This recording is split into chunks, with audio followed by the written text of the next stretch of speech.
This is the Your Kick-Ass Life podcast, episode number 83. All links and resources can be found by going to yourkickasslife.com/83.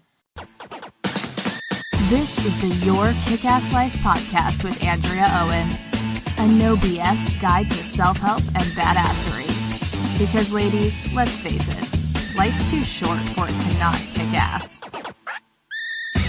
And here's your host, the girl who serves it up straight with a side of crazy, Andrea Owen. Hey everybody, welcome to another episode of the podcast. I am solo today, and I am going to talk about isolation, which is also known as hiding out, not reaching out for help when we need it. But before I get to that, it's actually an archived blog post that is from over a year ago. And the reason I wanted to kind of dig it back up is because it is one of those things that is so incredibly important to hear about and to call out and for me to hopefully help you with. Right now, as I record this, it is January and we are embarking on another courage challenge, a 7-day courage challenge. This is the third one that I've run. And by the time you're listening to this, unfortunately, it's over. If you didn't sign up, you missed this round. You can still go to yourkickasslife.com/7-day challenge and either purchase the program and you can get it right away, download it and delivered to you, or you can wait when I'm going to run it again and it will be free when we run it live. But I only do it a couple times a year. And the Courage Challenge, I really didn't know what to expect the very first time I ran it. And I just knew that this topic was so important. And when I say Courage Challenge, what we do during those 7 days is really kind of rip the covers off of negative self-talk. And I wanted to do it. There were two reasons, basically. I wanted to do it because I wanted to teach the lessons. And secondly, I wanted to build community during the Courage Challenge because I wanted other women to know that they weren't the only ones that felt this way. Because, speaking of isolation, which is what I'm about to talk about, so many women think that they're the only ones that have these issues and that talk to themselves this way. And I swear that the week that I do that, I am emotionally just taken down. I'm down for the count, man down. And I'm just going to read to you a few of the sentences. I just randomly picked some. I'm not going to name any names, but one woman says, I compare myself to other people all the time, even strangers. I feel like everyone else has it all sorted out, all covered and all together, but not me. Another woman said, I am unkind to myself when it comes to personal and professional achievements. I always try to know more, do more, and be more. But when I find myself swamped in the pressure, I blame myself for getting there instead of just facing the fact that failing and quitting are actual options. Someone else says, the area I am most unkind to myself is acknowledging my accomplishments. I have come through so much and worked so hard, yet I don't always feel like it really is a big deal. And it's hundreds and hundreds of posts like this in the Facebook group that we have. And it's on one hand, heart-wrenching to read everybody's stories, but on the other hand, nice to know that you are not the only one that feels that way. And the reason that I'm bringing this up is because I have to really check myself. During this week, I want to post on every single person's post and give them exercises and help them and tell them, here's the path that you need to take. And that would take me days and days and days. And who knows if they would even see the responses, and it wouldn't be good for me. But there's that bleeding heart of mine that wants to do that. But I wanted to use this opportunity to say this about all of that. I think that we don't ever get to a point where we don't have moments like that. And so here's the difference, and here's what I want people to get to. Whether you're doing the 7-day challenge or whether you listen to my podcast or, in your entire personal development journey. It's a misconception, I believe, that people think, and it's interesting. I had a client that said this not too long ago. She said, I really want to work one-on-one with you, Andrea, because I really want to get my shit together. And I'm like, first of all, what does that even mean? To have your shit together. It's like this thing that our inner critic makes up that everybody else has. I don't feel like I have my shit together. Am I happy? Well, fuck yes, I am. I know I've accomplished a lot. I know that I have gone after my dreams because I have done the work on myself. But have my shit together? Does anybody? I don't think anybody does. I don't think Oprah does. I don't think even, a lot of the people that we admire. And I think, I follow Brene Brown a lot, and I don't even think that she would say that she has her shit together. But I think it's like this elusive milepost that we make up. It exists. And so the difference is that I want all women to come from a place of living in that place that I told you about, that I read those quotes from those women. That constant negative self-talk, the constant berating, the comparing yourself to other women, the not feeling like enough. I want you to go from that being your norm and that being second nature to a place where when that happens and you feel that way, you notice it quickly and you walk away from it. That's where I am. And trust me, like, there are moments where I am like, oh my God, like, I have so much more to go, and look at that person and look what she's doing. And I get completely freaked out about stuff. And part of the solution is also having people that will hold you up and that you can go to when you have those moments and say, oh my God, you guys, I'm having this moment and this is happening and this is what I'm thinking, so they can help you and hold you up. That's also part of the solution. But even equally as important, and the biggest point I want to make is that you catch yourself in those moments and you choose to go in a different direction. Instead of falling down the rabbit hole of it and living there, really, is that you're like, okay, that feels like a big pile of shit. I am going to choose something else. This is not about totally changing your thoughts and being like, oh yeah, well, I'm actually the best, person in the entire universe. And like these affirmations, I can't stand affirmations. I think ideally, in theory, they're amazing, but I think that it's just not realistic. What I do and what my clients that have, done all this work, and my colleagues, they catch themselves in it, they talk about it, and they walk away and they move on from it instead of living there. That, I could have summed all that up, but I just talked for 7 minutes, and that's really my entire point. So I was a little verbose. All right, let's get on to actually what I wanted to talk about today. Oh, but before I do, we are actually in the last week of open registration for my signature program, which is your Kick-Ass Masterclass.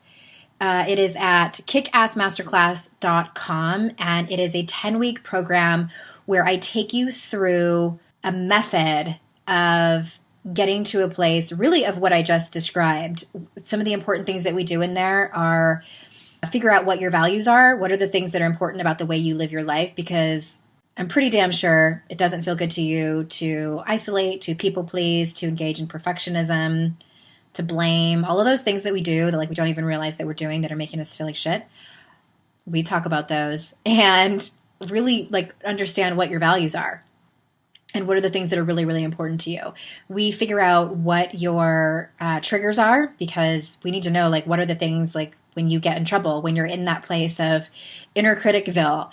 It's hard to figure all that out. And so, like, I have exercises to help you find out when things get slippery, and also just tons and tons of exercises. I'm really, really proud of this body of work. I've been working on it for about a year, and it's also the basis of my next book. It's all put into a program already while I'm still writing the book. And I would love to have you in there. You can get all the rest of the information, including what we do in the rest of the weeks, at kickassmasterclass.com. And I hope to see you there. We're closing registration in a couple of days, so I would love to see you there. So let's have a word about isolation. The women that come to me are always very similar. They are smart, they are high achieving, and if you met her from the outside, you'd think she has a great life. I'm sure you know a lot of those women in your life, and you probably are her. This woman is busy and she's being pulled in many different directions, and she feels like she blinked and she turned 30, then 40, and maybe she's closing in on 50 or beyond. And she's looked around and realized how hard she's worked for everything she's got, but deep down, she really had to admit it. She feels lonely and anxious and afraid. And again, maybe you are her. A couple of years ago, I asked all of you, your Kick-Ass Life community, to tell me what you're struggling with. And I gave you several different options, and so many people picked isolation. And this is the scenario that I gave as an example. You don't reach out for help when you need it, or even when you're in crisis. I imagine that you want to, but you think to yourself, nobody wants to hear about my problems. Or Janet doesn't have these issues. I'm way too embarrassed to tell her. Or I can deal with this all on my own. I'm strong. I'll just power through it. Soldier on, sister. And you know why this happens? Because reaching out requires vulnerability, and vulnerability is scary. Really fucking scary. We might get brushed off or rejected, or we might get judged or criticized, sometimes silently, but we can feel it. Simply put, we might not get what we need from another human being. It's too risky and exposes too much of our heart, so we stay silent. Brené Brown teaches us when it comes to vulnerability and sharing our story, it's about connecting with the right person at the right time about the right issue. And this takes thought and intention on our part. So I ask you, who are the right people in your life? Do you have them? Do you need to do a cleanup of your friendships and work on intentionally nurturing one or two of them that you currently have? This isn't always about starting over and completely cleaning out your friends and starting from scratch and putting an ad out on Craigslist for your new perfect bestie. It's not. A lot of the times it's about working on the friendships that you do have. And on the other side of that same coin, what I hear a lot from my community is they feel like they are spread so thin in their lives and it bleeds over into their friendships. So I ran a Daring Way group program last year, and one of my participants said, I feel like if I don't show up fully with all of my friends, if I don't give them everything I have, then I'm failing as a friend. So most of us won't reach out to our friends, but we feel the need to be the pillar of support and the pillar of strength to everyone else. The intense pressure we put on ourselves blows my mother-loving mind. Can you imagine being all things to all people in your life? The partner, the kids, the coworkers, the friends, the neighbors, the parents, the siblings, and I am just exhausted thinking about it. But courage is scary. Asking for help is scary. Why? Because when we're faced with the decision to practice courage, in this case, the decision to reach out for help or the decision to stay silent and isolated, they are both dreadful outcomes. And I know dreadful is pretty dramatic, but it's your life, and you, sister, are worth me getting all dramatic about. On one hand, you're risking emotional exposure by reaching out. On the other hand, you're risking feeling lonely and isolated, which leads to more crappy behaviors like numbing out, negative self-talk, feeling unworthy, which in turn leads to more isolation. Both are hard. You've just gotten more comfortable with the latter. I'm not asking you to call up your friends and start pouring out all of your problems and saying, Andrea told me so. I want you to just think about it.